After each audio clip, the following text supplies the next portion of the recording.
Hello students, I am Ruchira Mukherjee. In my last video, I had told you about plasma membrane and cell wall. Today I am going to tell you about protoplasm.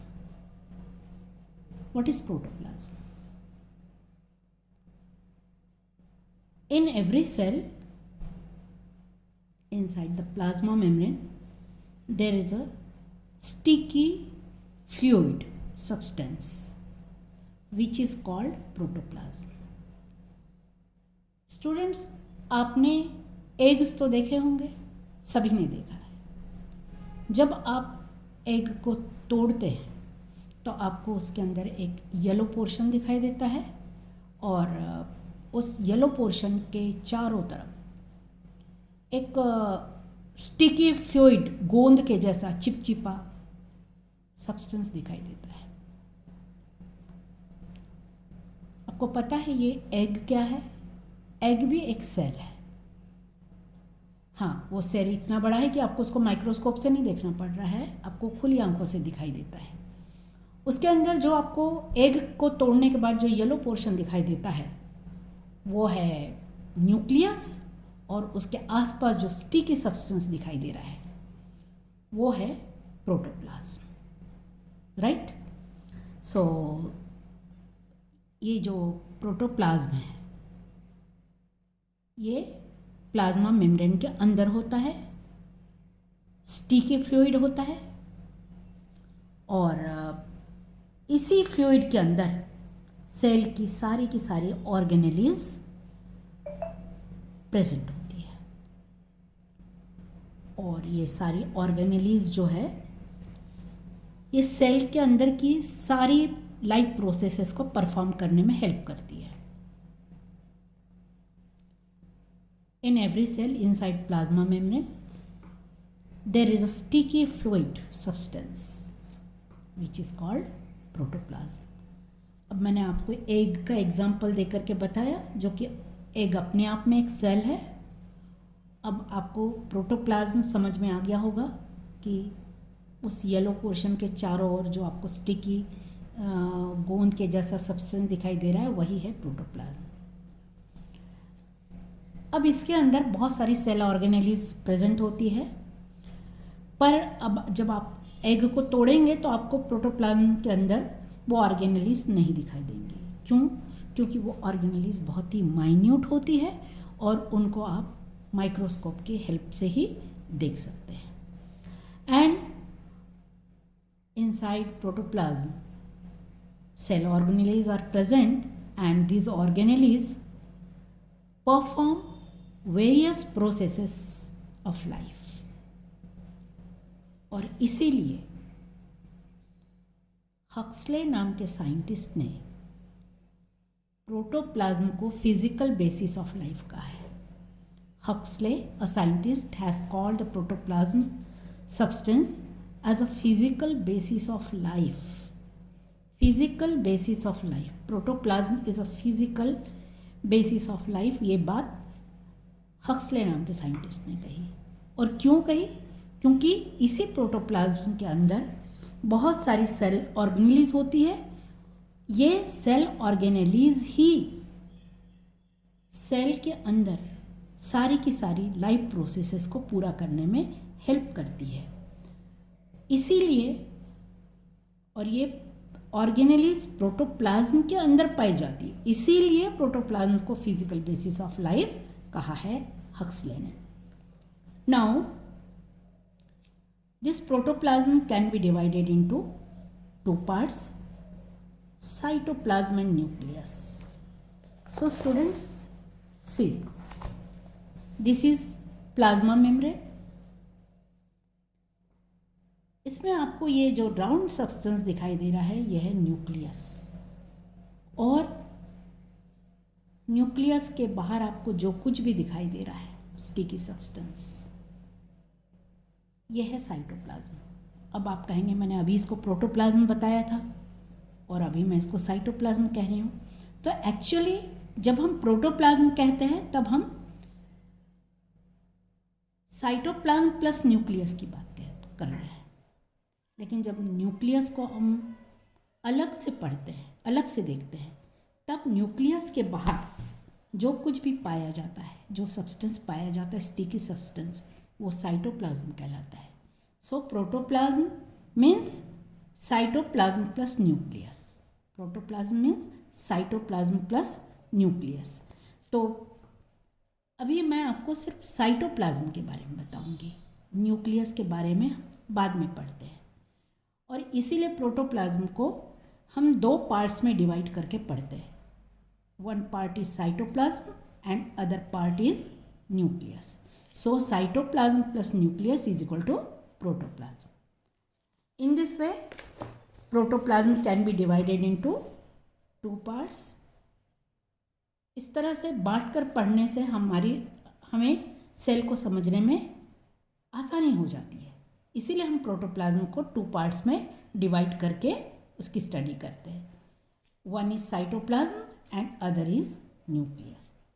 So first of all we will see about cytoplasm.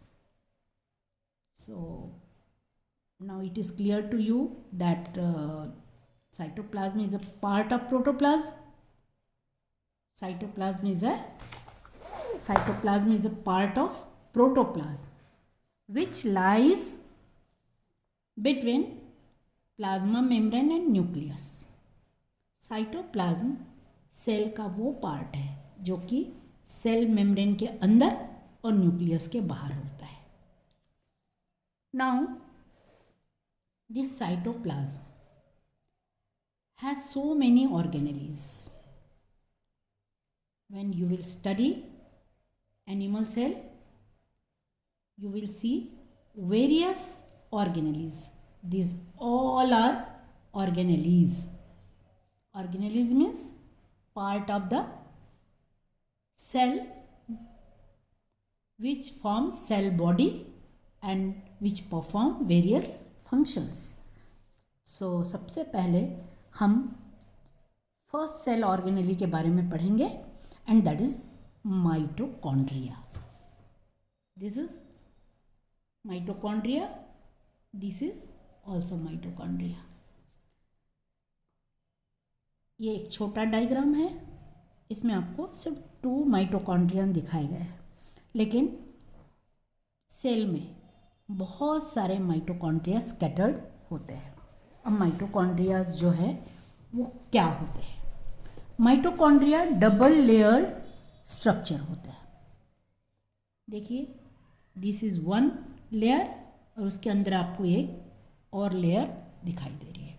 So mitochondria is a double layer structure. ये round भी हो सकते हैं या rod shape के भी हो सकते हैं.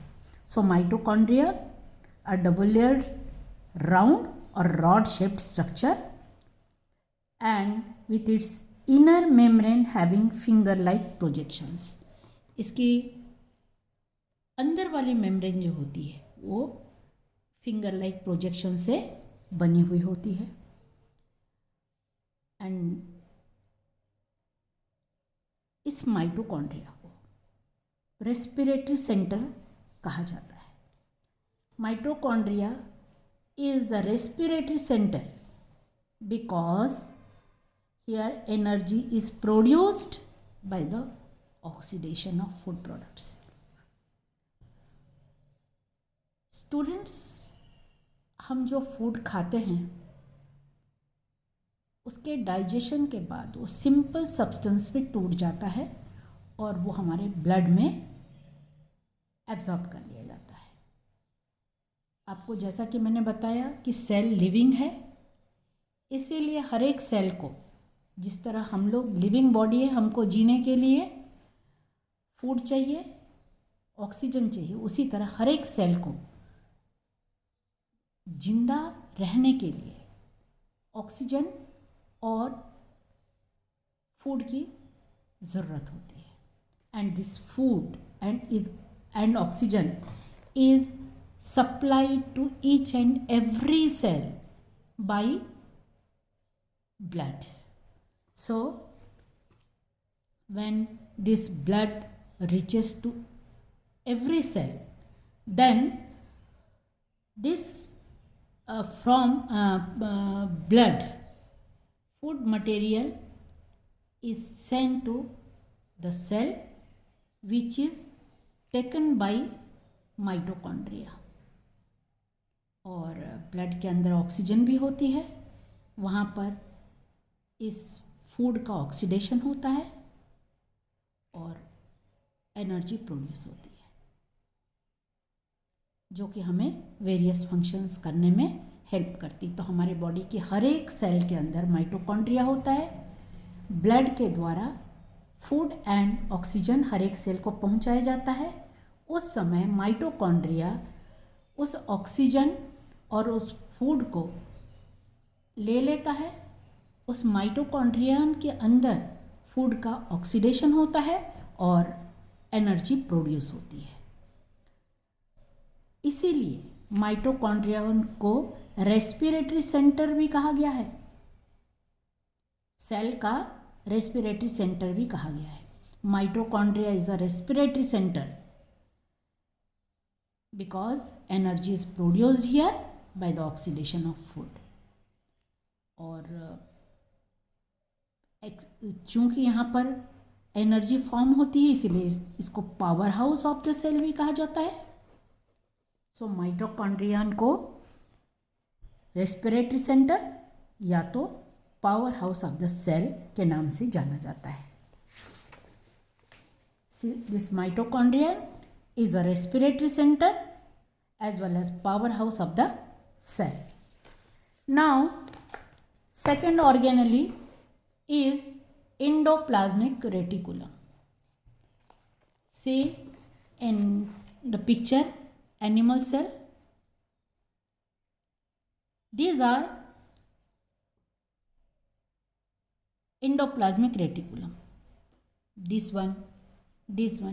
ये जो एंडोप्लाज्मिक रेटिकुलम जो है, ये पूरे सेल में न्यूक्लियस से लेकर के सेल मेम्ब्रेन तक के पूरी सेल में फैला हुआ होता है. और ये सेल को एक स्ट्रक्चर या स्केलेटन प्रोड्यूस करता है. नाउ ये एंडोप्लाज्मिक रेटिकुलम जो होते हैं, ये 2 टाइप्स के होते हैं. एक होता है smooth endoplasmic reticulum and other is rough endoplasmic reticulum.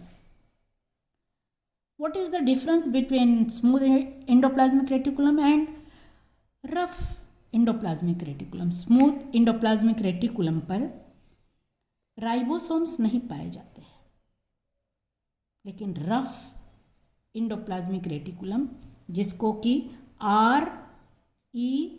RERB कहा जाता है, rough endoplasmic reticulum, and smooth endoplasmic reticulum को SER कहा जाता है. स्मूथ एंडोप्लाज्मिक रेटिकुलम पर राइबोसोम्स के पार्टिकल्स नहीं पाए जाते हैं, लेकिन रफ एंडोप्लाज्मिक रेटिकुलम पर राइबोसोम्स पाया जाता है. और ये राइबोसोम्स क्या होते हैं, इनका फंक्शन क्या है, ये मैं आपको जब हम राइबोसोम्स पढ़ेंगे वो तब बताऊंगी. और ये जो है एंडोप्लाज्मिक रेटिकुलम, इसकी सारी channels all over the cell फैली हुई होती है. And these channels are filled with fluid and help in the transport of materials, and it also provides mechanical support to the cell body. In endoplasmic reticulums के अंदर एक fluid भरा हुआ होता है. इस फ्लूइड में बहुत सारे मटेरियल्स भरे हुए होते हैं. एक तरीके से ये कैनल का काम करता है, सेल के कैनल का काम करता है. ये चैनल्स जो है, इनमें फ्लूइड भरा होता है और ये इन्हीं एंडोप्लाज्मिक रेटिकुलम के थ्रू इन मटेरियल्स का ट्रांसपोर्टेशन होता है. यही कुछ मॉलिक्यूल्स को एंडोप्लाज्मिक रेटिकुलम के जो चैनल्स है, ये प्लाज्मा मेम्ब्रेन में से कुछ सब्सटेंस को प्लाज्मा मेम्ब्रेन तक पहुंचाते हैं और प्लाज्मा मेम्ब्रेन से कुछ मॉलिक्यूल्स को प्रोटोप्लाज्म के अंदर ले आते हैं। ये इंडोप्लाज्मिक रेटिकुलम न्यूक्लियस से लेकर के सेल मेम्ब्रेन तक के फैले हुए होते हैं और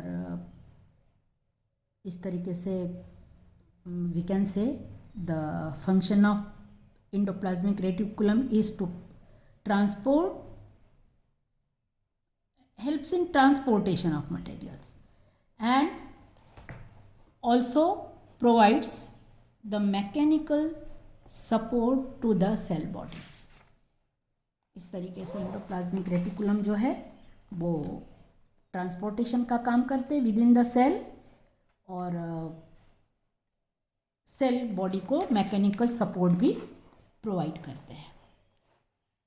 अभी मैंने आपको बताया कि रफ इंडोप्लाज्मिक रेटिकुलम पर राइबोसोम्स प्रेजेंट होते हैं। अब ये राइबोसोम्स क्या होते हैं? Some bodies are scattered in the cytoplasm near the endoplasmic reticulum, they are called ribosomes. In this figure you can see all these are ribosomes.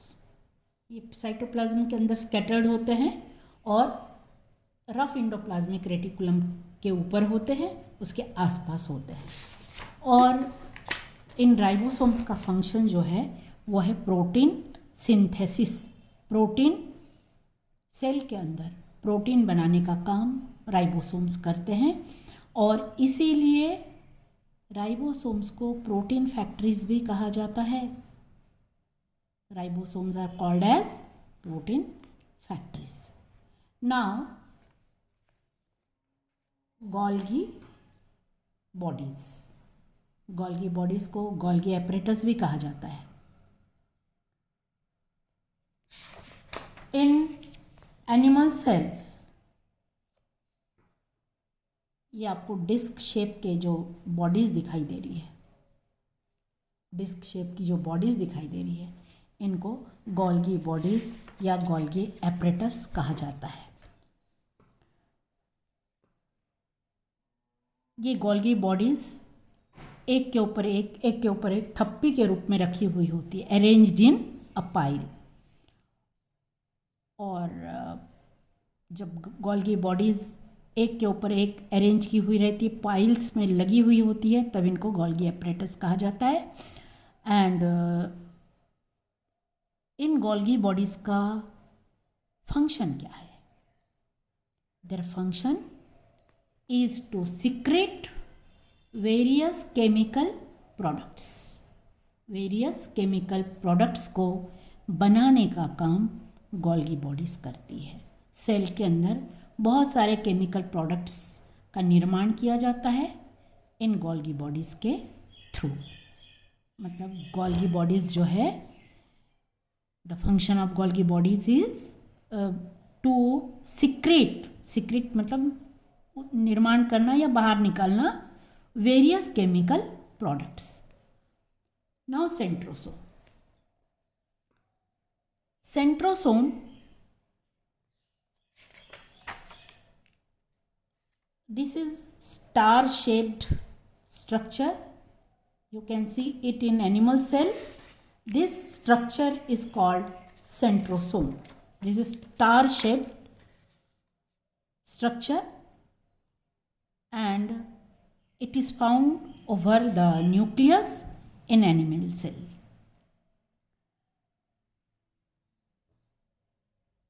Two small bodies can also be seen in the middle of centrosome।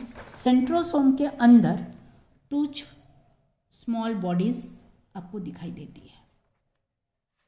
Centrosome के अंदर 2 small bodies present होती है, इनको centrioles कहा जाता है।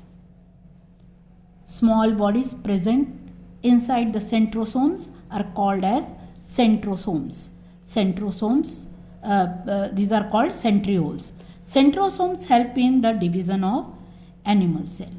ये centrosomes जो है सेल डिवीज़न के समय एनिमल सेल में बहुत ही ज़्यादा इम्पॉर्टेंट फंक्शन प्ले करते हैं। Centrosomes are also found in plant cells during cell division. Animal cell में सेंट्रोसोम सब समय दिखाई देता है, लेकिन प्लांट सेल में ये सिर्फ सेल डिवीज़न के समय ही दिखाई देता है। जब सेल डिवाइड होने लगता है, एक सेल से दो सेल जब बनने का समय आता है, उस समय प्लांट सेल में सेंट्रोसोम दिखाई देता है, but in animal cell centrosome हमेशा से प्रेजेंट होता है। अब हम पढ़ेंगे प्लास्टिड्स के बारे में। So solid bodies found scattered in the plant cell which are ribbon-like, oval or round in shape called plastids. Plastids plant cell के अंदर पाए जाते हैं। प्लास्टिड्स प्लांट सेल में पाए जाते हैं।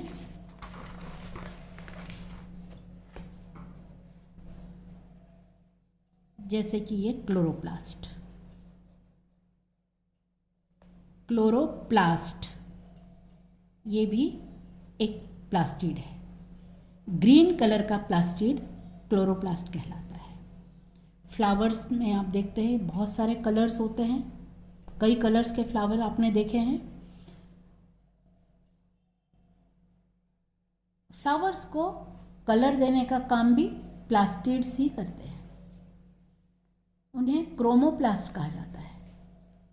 और ग्रीन कलर लीव्स को मिलता है, जो लीव्स ग्रीन कलर की होती है, वो ग्रीन कलर क्लोरोप्लास्ट के कारण होता है। फ्लावर्स में डिफरेंट कलर्स पाए जाते हैं, क्योंकि फ्लावर्स कलरफुल होते हैं। उनको कलर प्रोवाइड करने का काम क्रोमोप्लास्ट करते हैं। और कलरलेस प्लास्टिड्स ल्यूकोप्लास्ट कहलाते हैं। तो इस तरह से प्लास्टिड 3 टाइप्स के mainly, chloroplast green colour, chromoplast various colours and leucoplast colourless. इस तरीके से प्लांट में प्लास्टिड्स पाए जाते हैं। एनिमल्स में प्लास्टिड्स नहीं पाए जाते हैं। ल्यूकोप्लास्ट आर कलरलेस और इनका काम होता है storage of food. Leucoplast are colourless plastids और उनका फंक्शन है storage of food. Chromoplast, these are colored, and it is because of this the flowers and fruits have red, yellow, violet color. They also help in pollination. तो मैंने आपको बताया कि colourful plastids जो होते हैं वो क्रोमोप्लास्ट कहलाते हैं, और इन्हीं के कारण फ्लावर्स को, फ्रूट्स को वेरियस कलर्स मिलते हैं, जैसे कि रेड, येलो, वायलेट। और इन्हीं कलर्स के कारण इंसेक्ट्स जो है वो आकर्षित होते हैं फूलों की तरफ, और उसी के कारण पॉलिनेशन होता है। And chloroplast, these are green coloured and help in photosynthesis. Now children, here table 7.1 is given. Examples of eatables. ये eatables मतलब वो चीज़ें जिनको हम खाते हैं। सो रेडिश का कलर वाइट होता है, ग्रीन चिलीज़ का ग्रीन। इस तरीके से आपको राइप पपैया का कलर येलो या ऑरेंज होता है। White tomato, green tomato, red tomato, इनके कलर्स भरना है, और उसके इन कलर्स के आधार पर आपको बताना है कि इनमें ल्यूकोप्लास्ट है प्रेजेंट है, या क्लोरोप्लास्ट प्रेजेंट है, या क्रोमोप्लास्ट प्रेजेंट है। तो इस तरीके से आपको ये टेबल फिलअप करना है। And now vacuoles. In plant cell there is one more, there are sometimes 2 big round or oval shaped bodies present. This is vacuole. This is vacuole. Vacuole plant cell का लगभग 2/3 part भी cover कर लेते हैं, लेकिन animal cell में vacuoles पाए नहीं जाते हैं, या अगर प्रेजेंट है तो बहुत ही छोटे साइज के होते हैं। लेकिन प्लांट सेल में वैक्यूल्स बहुत बिग साइज के होते हैं। और they have a membrane covering with a jelly like substance inside। ये वैक्यूल्स एक मेम्ब्रेन से कवर्ड होते हैं और उसके अंदर inside the membrane of vacuole jelly like substance is present. In animal cells vacuoles are small in size. Now students, अभी आपको मैंने सेल के बारे में डिटेल में बताया, सेल ऑर्गेनेलिस के बारे में बताया, और उसके आधार पर हम प्लांट सेल और एनिमल सेल में डिस्टिंग्विश कर सकते हैं। तो first difference is plant cell have cell wall, animal cell do not have cell wall. Vacuole inside the plant cell is very big. In animal cells, vacuole is very small. Plastids are present in plant cell, plastids are absent in animal cell. इस तरीके से हम plant cells और animal cell को differentiate कर सकते हैं। Students, in my next video I will tell you about the third part of cell, and that is nucleus. Okay students?